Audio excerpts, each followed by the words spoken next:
¿Qué tal amigos? Bienvenidos a su nueva sección Historias Macabronas, donde su servidor José Denis les va a estar relatando unas cuantas historias y les hará temblar del miedo.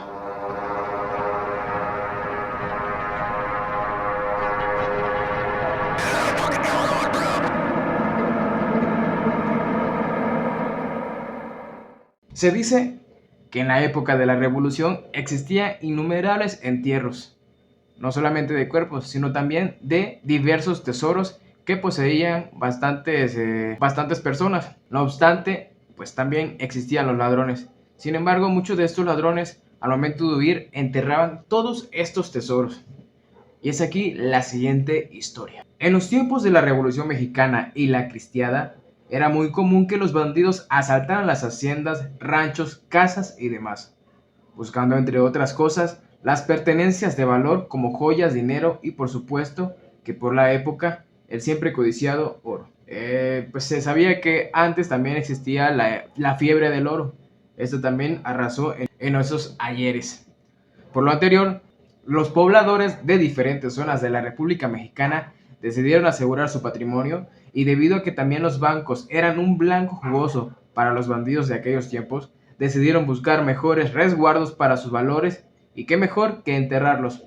En los casos más conocidos y sonados, utilizaban ollas de barro o cobre, costales, cajas de madera, etcétera, ocultándolas en diferentes partes como paredones, pisos, pozos, macetas, zanjas, patios y macetas de nuevo. Se sabía que el jarro era duradero, pues está hecho de barro, ¿no? Entonces, al momento de poner las pertenencias ahí y enterrarlos, era obvio que iba a ser mucho más prolongada su tiempo de vida y pues no se iba a averiar con el paso del tiempo, ¿no? En esos años, esta es la historia, me cuenta mi papá, vivía en un rancho y cuando era niño le tocó ver latas llenas de dinero, producto de una tienda de raya.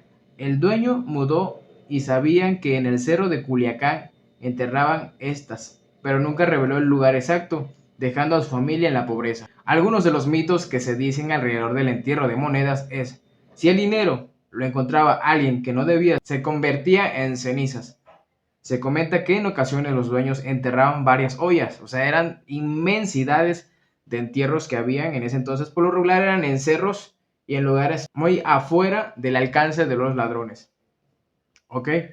Si el dinero lo encontraba alguien que no debía, se convertía en cenizas. Bien.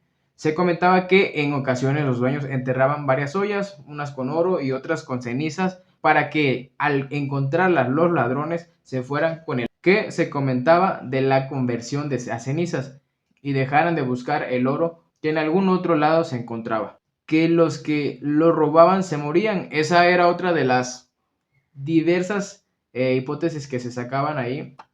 Respecto de la muerte del que encontraba el tesoro, se dice que el oro y la plata enterrados generaban con el tiempo un gas que era letal, que lo respiraban, a este gas lo llamaban azogue. Entonces se dice también que cuando el tesoro se encuentra cerca a la persona que debe localizarlo, va a haber señales. ¿Cuáles son estas señales? Bueno, debiendo estar muy abierto al ambiente, sonidos, climas, olores, etcétera. Muchas veces se dice que va a arder, es decir, va a haber llamas en el lugar donde está enterrado el oro. Entonces, esto a veces se ve en la tierra y se origina debido a la combustión de ciertos compuestos que se desprenden de sustancias vegetales o animales en proceso de descomposición. No siempre es por metales. Esto lo publica Patricia E. Lavin del 20 de febrero del 2017. Ok, como esta hay muchas historias. Me acuerdo que cuando era pequeño, no sé exactamente 10, 11 años, a veces los niños somos muy chimosos, ¿no? Pero no se crean también todavía. Entonces, a mí me decía mi abuelita que ahí en el pueblo donde ellos vivían, donde ellos nacieron más bien, existían infinidad de entierros porque también en esas lejanías existen montañitas y todo ese rollo. Entonces, aparte de que es arbolería, terracería, poniéndolos en contexto de cómo es el pueblo, entonces, escuché en algún momento que alguna persona del pueblo encontró ese jarro de oro. De alguna manera, esa persona se hizo rica. No sé exactamente el nombre, solamente yo escuché eso. Entonces es como de, te digo, era un pequeño niño.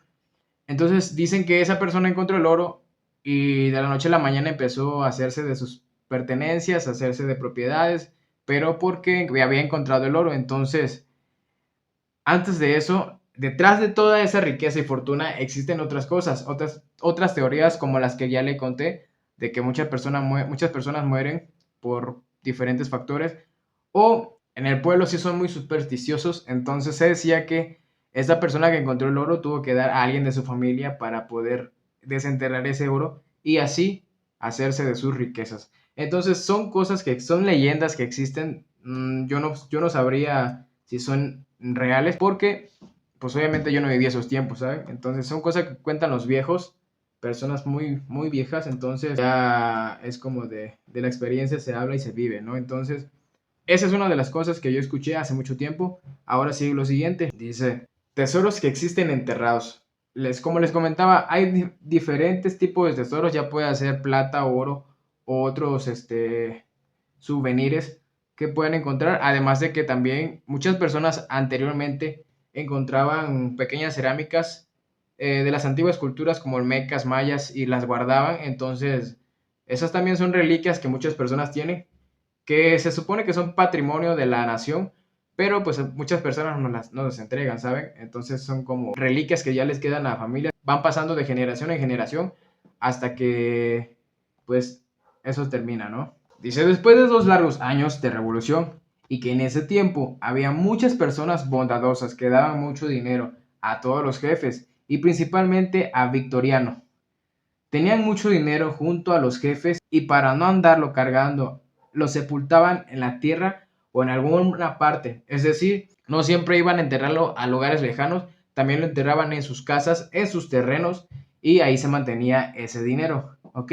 Mientras tenía oportunidad de hacer sus compras como armamento y parque, etcétera, y a veces no ocupaban ese dinero porque ya se los mandaban regalados y a veces enterraban hasta armas que tenían de sobra y a veces tenían dinero prestado con algunas personas. Se cuenta que todavía existen muchos tesoros enterrados, según relaciones de personas que más o menos se dieron cuenta, mas no saben el sitio exacto donde puedan estar. Pero aún más o menos se dice que en el Cerro del Águila, jurisdicción de Arandas, en la mentada Fragua que se encuentra al lado del sur cerro, pueden haber 3 o 4 entierros de bastante plata en la angostura. Ese, según versiones, fue sacada. En el Cerro del Águila fue encontrado dinero por unos muchachos que se encontraron en un escarbadero, una moneda de a peso, siguiendo escarbando, pero los demás valores no han sido encontrados. Se cuenta de otra relación en el Salto Prieto, lugar donde con frecuencia asistían el 14% de la población. Así se encuentra por haber 2 o 3 entierros de plata y oro. Y así en muchos lugares puede haber donde él asistía, como por ejemplo en el Cerro Pelón, en el Cerro de la Peña y en el Cerro del Caracol. En el Salto Prieto puede estar en una cueva donde él asistía como con 10 soldados, o sea, la que se ve en la estampa, que podrían estar comandantes. Es una actividad entre las rocas que solo tiene una entrada por una pared de la barranca. Está como a la mitad del salto como una puerta angosta que nunca fue encontrada por los federales. Es decir, una peña que está muy a lo lejos y de ahí está enterrada. Esto es una sección, una parte de tierras de cristeros, es decir, ella tiene un poco de tiempo. Esto es un libro, así que también se lo dejo en la descripción del video para saber de dónde saco las informaciones. Y como les digo, pueden ser leyendas, teorías y diferentes tipos de cosas que en algún momento alguien de ustedes escuchó, o yo también. En particular fue de parte de mi abuela, donde yo escuché esa historia. Pero, como les dije, tal vez fuera cierto, fuera no cierto, no sabemos. Pero lo que sí es verdad es que se enterraban fortunas en jarros y diferentes cosas, también como armas, porque también eso fue en época de revolución. Entonces, los cerros eran una escapatoria para sus pertenencias y pues ahí enterrarlos para que nadie los buscara. Bueno, espero que les haya gustado. Si ustedes tienen una historia similar a esta, escríbanla aquí en los comentarios. Y bueno, yo sé que tienen muchas historias, así que coméntenla, suscríbanse y nos estamos viendo el próximo domingo. Cuídense mucho, hasta la vista.